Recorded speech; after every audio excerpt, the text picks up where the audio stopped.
Good morning, Vancouver. It is Thursday, May the 29th, 2014. I am Steve Ferguson, and from somewhere over the rainbow, this is Terminal City News.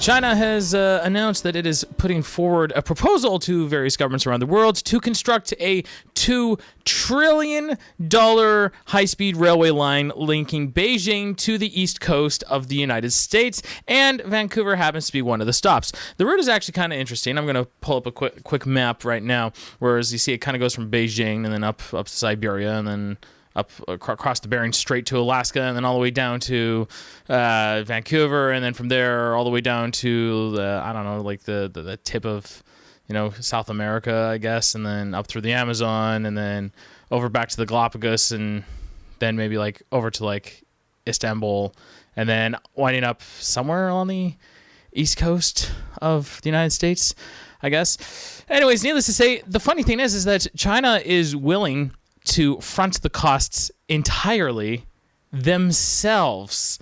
Yes, you are probably wondering right now, well, hold on a second. How is this possible? Because if Canada tried to do something along those lines, they'd basically... Actually, they couldn't, really. Even if they mowed down all the forests and mined absolutely everything that we had, there's no way Canada could front this. In the U.S., they can't even agree on healthcare. So having a rapid mode of transit between other countries is absolutely out of the question. And I don't want you to say, well, Steve, there's railways connecting Canada to the U.S. to Mexico, or those are old or whatever. I'm talking about a new project, investing into infrastructure like that. And so, of course, naturally, you are all wondering, where is China getting the funds? And of course, the answer is technically from us and the United States, because we owe them so much money, because we're always buying stuff off of them because of cheap labor, etc., etc., etc. So if you've ever you're ever in Walmart and you're buying, those cheap monkey clapping hands symbol toys, and you're like, should I spend this money buying this cheap toy? The answer, if you turn it over and you look, it says made in China, the answer is yes, because that is the only way we're going to get futuristic high-speed rail that will link us from here to, Hawaii or Tahiti,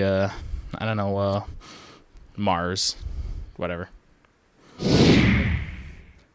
The Dolphin Cinemas in North Burnaby closed their doors for the last time. They played their last show. They gave a salute and a wave for their 60-plus years of service to the community. They said, au revoir, mes amis, à bientôt. And they said it all because of rising costs associated with the film industry and with your typical Lower Mainland real estate costs. They have one of the last few 35mm projectors in the city, and as such, it's just so expensive to get these film prints and so expensive to upgrade these days. It's actually a genuinely sad thing to see such a heritage marker go, particularly one run entirely by dolphins. Now, you may be saying, well, Steve, hold on a second. How is it that these dolphins are able to operate projectors? Well, the booth is actually underwater entirely, and the projectors are encased in this oil bubble that allows the film to go through without the water warping and damaging it. It's all very, very interesting. And then if you want to actually go in and watch a movie, you have to put on snorkeling equipment and swim past the box office person, and then buy your concession, which are in these special watertight pouches.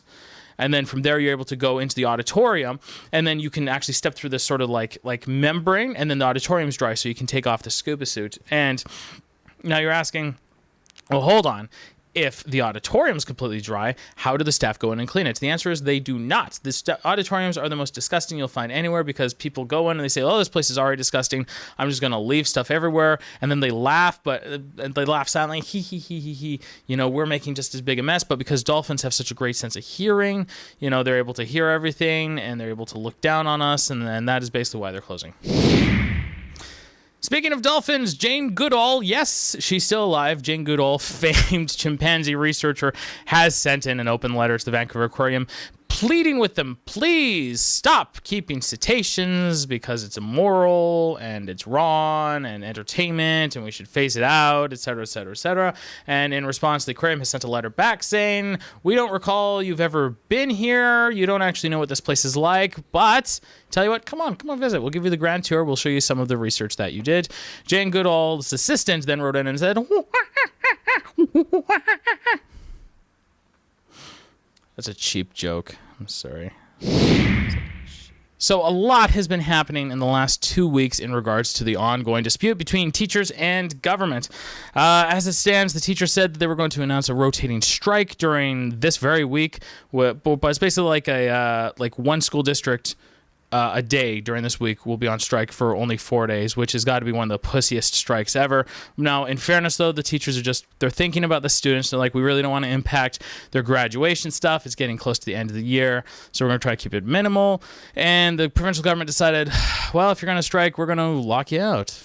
Now, it's kind of a pussy lockout, and this is the thing neither the BCTF nor the BCPSEA and the BC Liberals want to like go full force, so they give the sort of pussy lockout, which is like you 45 minutes before your paid your teaching time, 45 minutes after you're not allowed on school grounds. And there's a lot of miscommunication going around as to what this actually entails, if it includes extracurricular activities, or if it doesn't, if it includes grad ceremonies, if it includes going to your own kids' grad ceremonies. There's a lot of people weighing in, and that's part of the problem, is that between this strike and this lockout, there's a lot of teachers in the middle who are just like, well, what the hell are we supposed to be doing here? What is actually going on?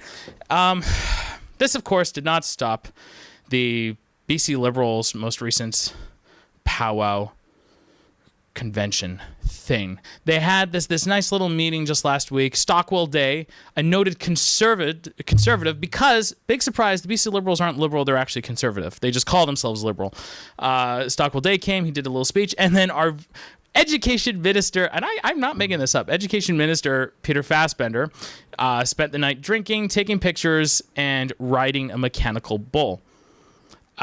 Because even with an impending strike and lockout looming, why can't he have fun? Because, I mean, he's got job security, so whatever. Well, anyways, that's all the news I have for you this week. Vancouver, join me next week as I finally managed to get Christy Clark on the phone, as I managed to get Christy Clark's assistant on the phone, as I managed to get the assistant to the assistant, Christy Clark's manager on the phone, as I managed to get the voicemail to the assistant of Christy Clark's publicity manager on the phone.